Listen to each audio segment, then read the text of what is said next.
కొత్త బిజినెస్ కోసం ఆలోచిస్తున్నారా? ఈజ్ ఆన్ డిస్ట్రిబ్యూషన్ కోసం కాల్ చేయండి 9154729854.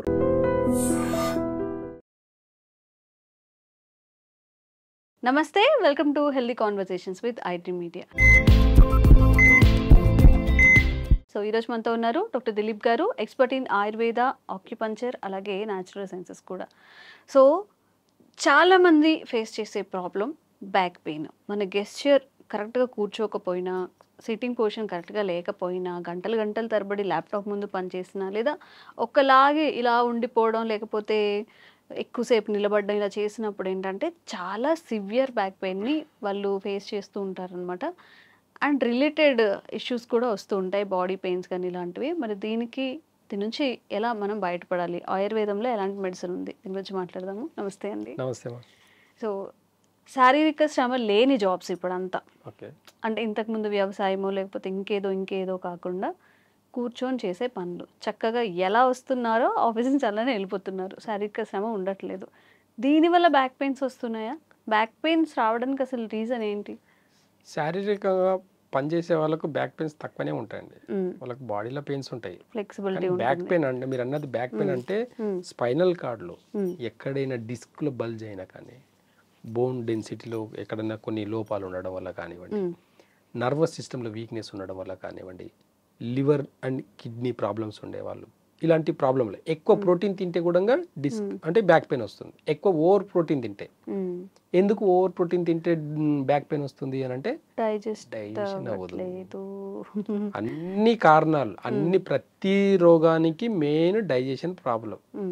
కాబట్టి నేను అలా తిని కూర్చొని హెవీగా డైట్ తిని కూర్చొని పనిచేస్తే అది డైజెషన్ అవ్వక స్పైనల్ కార్డ్ని, లివర్ని, ఫ్యాట్ని డిపాజిట్ చేసుకుంటుంది. ఫ్యాట్ డిపాజిట్ అయితే నర్వస్ సిస్టమ్, బ్లడ్ సర్క్యులేషన్ అంతా స్లో అయిపోతుంది. స్లో అయిపోవడం వల్ల ఏమవుతుంది, బోన్ డెన్సిటీ తగ్గుతుంది. బోన్కి బ్లడ్ సర్క్యులేషన్ ప్రాపర్గా ఉండాలి. ఏ మాత్రం కొద్దిగా తగ్గినా బోన్ డెన్సిటీ ఒక రోజులో కాదు, ఒక 1 to 2 yearsలో స్లోగా డౌన్ అవ్వడం వల్ల చిన్న ఏజ్లో కూడా బ్యాక్ పెయిన్స్ రావడం జరుగుతుంది. ప్రధానంగా వీళ్ళ డైట్ చిన్న ఏజ్లో ఒకవేళ 20 to 30 years ఏజ్ వాళ్ళకు బ్యాక్ పెయిన్ వచ్చిందంటే ప్రధానంగా కారణం వాళ్ళు తినే డైట్ స్టైల్. తింటే బాగా పులుపుతో సంబంధించిన ఫుడ్ తింటుంటారు, లేదంటే స్పైసీ ఫుడ్ తింటుంటారు. స్పైసీ ఫుడ్లో హెవీ ప్రోటీన్ ఫుడ్ తింటుంటారు. కాబట్టి ఇలాంటి ఫుడ్ తినడం వల్ల కూడా కానీ ఇండైజెషన్ వల్ల వచ్చే ప్రాబ్లమ్స్ ఎక్కువ ఉంటాయి. చిన్న ఏజ్లో బోన్ డెన్సిటీ అనేది పెద్దగా ఎఫెక్ట్ పడకపోవచ్చు, కానీ లివర్ అనేది మాత్రం చాలా ఫాస్ట్గా ఎఫెక్ట్ పడుతుంది. ఈ స్పైసీ ఫుడ్ తిన్నప్పుడు లంగ్స్ మీద ఎఫెక్ట్ ఎక్కువ అవుతుంది. కాబట్టి వాళ్ళకు ఒకలాంటి మూమెంట్ అక్కడే ఒకలాంటి బ్యాక్ పెయిన్ అక్కడక్కడే మూవ్ అవుతూ పెయిన్ వస్తుంటుంది అనమాట. ఎగ్జాంపుల్ చెప్పాలంటే L4, L5, L5S1 ఇలాంటి కరెక్ట్గా ఒక మూమెంట్ జెయింట్ దగ్గరనే మాత్రమే కరెక్ట్గా స్ట్రెంత్ అనేది, నర్వస్ సిస్టంలో స్ట్రెంత్ లేకపోవడం వల్ల, లివర్ అనేది బాగా దెబ్బతినడం వల్ల, లివర్ అనేది అంటే డైజెషన్ మనం తిన్న ఫుడ్ డైజెషన్ చేసుకోకపోవడం వల్లనే ఈ బ్యాక్ పెయిన్ రావడానికి రీజన్. అక్కడ బోన్ డెన్సిటీలో ఏం ప్రాబ్లం ఉండదు, కానీ అక్కడ ఉన్న మజిల్, నర్వస్ సిస్టమ్, టెండన్ సిస్టంలో మాత్రమే ప్రాబ్లమ్స్ వస్తాయి. కాబట్టి ఒక్కసారి ఒక 1 week సివియర్ బ్యాక్ పెయిన్ ఉండే వాళ్ళకు బాగా గుర్తుపెట్టుకోండి, ఒక 1 week కానీ వెజిటేబుల్ మాత్రమే తిన్నారనుకోండి, వెజిటేబుల్ డైట్. ఈ వెజిటేబుల్ డైట్ ఎంత సింపుల్ అంటే 4 రకాల వెజిటేబుల్స్ని దాంట్లో ఒక 4 పచ్చిమిరపకాయలు ప్లస్ ఒక ఇంత సాల్ట్ వేసుకొని హాఫ్ బాయిల్ చేసుకొని తినండి. ఒక 1 week తిని చూడండి, కంప్లీట్గా నార్మల్. మళ్ళీ పెయిన్ ఒక 1-2 months తర్వాత రావాలి. మళ్ళీ 1-2 months నీ ఇష్టానికి వచ్చినట్టు తింటే తప్ప రాదు. కానీ best remedy just only vegetables మాత్రమే తిని చూడండి, కడుపు నిండా తినండి. ఎందుకంటే ఈ వెజిటేబుల్స్ అనేటివి ఫస్ట్ డైజెషన్ సిస్టమ్ని మారుస్తుంది, లివర్ని డిటాక్స్ చేస్తుంది, మెటబాలిజం సిస్టమ్ అంతా రీసెట్ అవుతుంది. కాబట్టి మెయిన్ ప్రధానంగా ఈ కారణాలతో వచ్చింది. కాబట్టి ఈ కారణాలతో ఉన్న ఫస్ట్ లివర్ అనేది సెట్ అయింది అనుకోండి, మిగతా ఆర్గన్స్ అన్ని కూడా, మిగతా హార్మోన్స్ అన్ని కూడా సెట్ అవుతాయి, నర్వస్ సిస్టమ్ స్టిమ్యులేట్ అవుతుంది. ఈజీ డైజెషన్ వల్ల బ్యాక్ పెయిన్ ని చాలా ఈజీగా తగ్గించుకోవచ్చు. చాలా మంది ఈ డైట్ చేసేదాన్ని కూడా ఇబ్బంది పడుతున్నారు. చాలా సింపుల్ డైట్ చేసేదాన్ని కూడా చాలా ఇబ్బంది పడుతున్నారు. కాబట్టి ఇది కరెక్ట్ అయిన పద్ధతి కాదు. కాబట్టి ఈజీ డైజెషన్ అయ్యేది ఒకసారి తిని చూడండి. ఒక 1 week హెవీ డైట్ ఆపేయండి. ప్రోటీన్, పాలు తాగితే, టీ తాగితే మంచిది కాదండి.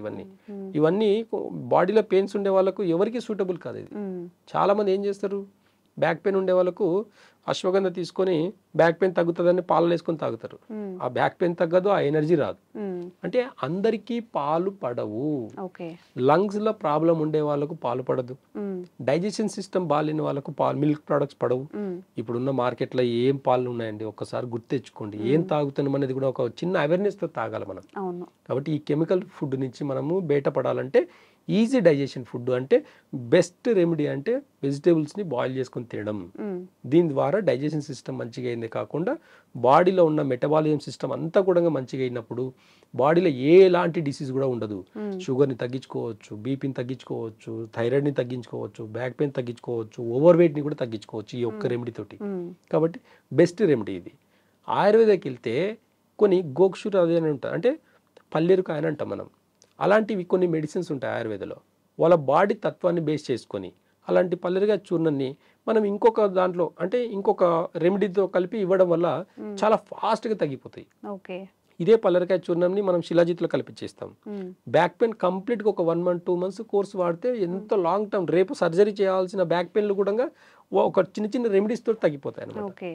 అలాంటి రెమెడీస్కి వాడడం వల్ల అసలు మంచి మంచి రిజల్ట్స్ చూస్తున్నారు మా పేషెంట్స్. చాలా మంది ఎంతోమంది ఎంత సివియర్ రేపు సర్జరీ, మోకాల సర్జరీలు, కొంతమంది నడుము సర్జరీలు చేసుకునే వాళ్ళు కూడా బెల్ట్ నెక్ బెల్ట్ వేసుకునే వాళ్ళు కూడా చాలా ఈజీగా చిన్న చిన్న రెమెడీస్ తోటి తగ్గించుకుంటున్నారు. చిన్న చిన్న డైట్ కరెక్షన్ చేయడం వల్ల, చిన్న చిన్న టైం కరెక్షన్ చేయడం వల్ల చాలా ఈజీగా తగ్గుతున్నారు. కాబట్టి ఇలాంటి అవేర్నెస్ లేకపోవడం వల్ల హాస్పిటల్కి పరిగెత్తి స్కానింగ్లు, ఎక్స్రేలు ఇవన్నీ తీసుకుంటూ కూడా ఆపరేషన్లకు దారి తీస్తుంది. ఆపరేషన్లు చేసుకొని కూడా తగ్గించుకునే రోగాలు చాలా ఉన్నాయి. అప్పుడే సాటిస్ఫాక్షన్ ఉంటుంది. అన్ని డబ్బులు వదిలించుకొని ఏదో టాబ్లెట్స్ రాసేసుకొని ఒక 15 days 20 days వాడితే అప్పుడు ఫీల్ అవుతారు, ఓకే నాకు తగ్గుతుంది అని చెప్పి. మోడిఫికేషన్స్ చేసుకుంటే అబ్బే మన వల్ల కాదండి అంటారు.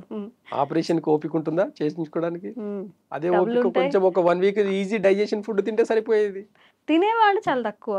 ఎవరైనా ఒక మెడిసిన్ వేసుకొని మనకు కావాల్సినవి తిందాం అనుకుంటారు, కానీ ఇది కొంచెం కంట్రోల్, ఈ పోర్షన్ కంట్రోల్ చేసుకుందామని ఆలోచించట్లేదు. సో అంటే ఇప్పుడు పెయిన్ వచ్చినప్పుడు దాని నుంచి కొంచెం త్వరగా రిలీఫ్ అవ్వాలి అన్నప్పుడు న్యాచురల్గా ఆయుర్వేదంలో ఎలాంటి మెడిసిన్ ఉంది?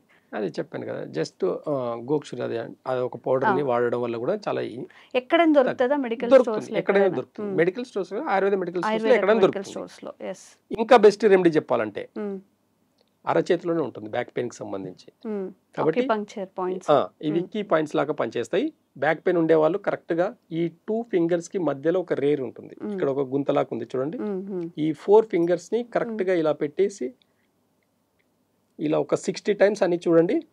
ఇన్స్టెంట్ గా విత్ ఇన్ 60 seconds లో తగ్గిపోతుంది. కాబట్టి ఈ చిన్న చిన్న రెమెడీస్ కూడా మనం వాడుకోవడం కూడా బ్యాక్ పెయిన్ ని తగ్గించుకోవచ్చు. ఇక్కడ నుంచి పట్టుకొని ఇక్కడ వరకు స్పైనల్ కార్డ్ ఉంటుంది. కాబట్టి ఈ రెండింటిని కూడా కరెక్ట్ గా ఒక మంచి 4 fingers పెట్టి కొంచెం ప్రెషర్ ఇచ్చి ఇటు హోల్డ్ చేసి ఇటు ప్రెషర్ ఇచ్చేసి ఇట్లా ఒక డీప్ ప్రెషర్ ఒక 60 seconds ఇస్తే 60 seconds లోపల 90% తగ్గిపోతుంది. డైలీ చేసుకోవడం వల్ల అక్కడ ఉండే డిస్క్ ప్రాబ్లం కూడా, డిస్క్ బల్జ్ కూడా సెట్ అవుతుంది సులువుగా అన్నమాట. దీంతో పాటు మనం ఇంకా ఆయుర్వేద మెడిసిన్స్ తీసుకోవడం వల్ల ఏమంటే రూట్ కాజ్ నుంచి పర్మనెంట్ గా తగ్గిపోతుంది, మళ్ళీ ఎప్పటికీ రాదు. కాబట్టి మన డైజెషన్ సిస్టమ్ ని మంచిగా పెట్టుకుంటూ కొన్ని చిన్న చిన్న రెమెడీస్ వల్ల కూడా బ్యాక్ పెయిన్ ని తగ్గించుకోవచ్చు. అండ్ ప్రతి ఒక్కళ్ళకి ఇంకా వేరే డిసీజెస్ కానీ వేరే ఇబ్బందులు కూడా ఇన్వాల్వ్ అయి ఉంటాయి. కాబట్టి ఏదైనా మనకి డిసీజ్ లేదా ఇలాంటి ఇబ్బంది ఉన్నప్పుడు పర్టికులర్గా డాక్టర్ దగ్గరికి వెళ్ళి నాకు ఈ బంచ్ ఆఫ్ ప్రాబ్లమ్స్ ఉన్నాయి, ఇవన్నీ ఉన్నాయి, దీనికి సొల్యూషన్ ఏంటని అడిగితే చాలా బాగుంటుంది. చాలామంది వీడియోస్ చూసో లేకపోతే యూట్యూబ్లోనో గూగుల్లోనో సెర్చ్ చేసి నాకు బ్యాక్ పెయిన్ వస్తుంది, ఏం చేయాలి, అదేదో సజెస్ట్ చేస్తే అది ఫాలో అవుతుంటారు. ఇది మాత్రం చాలా రాంగ్. దీనివల్ల ఇంకా ఎఫెక్ట్స్ అయ్యే ఛాన్సెస్ ఉంటాయి. కాబట్టి ప్రాపర్ డాక్టర్ని అయితే కన్సల్ట్ అవ్వండి, త్వరగా దీని నుంచి బయటపడండి. Thank you so much sir. Thank you.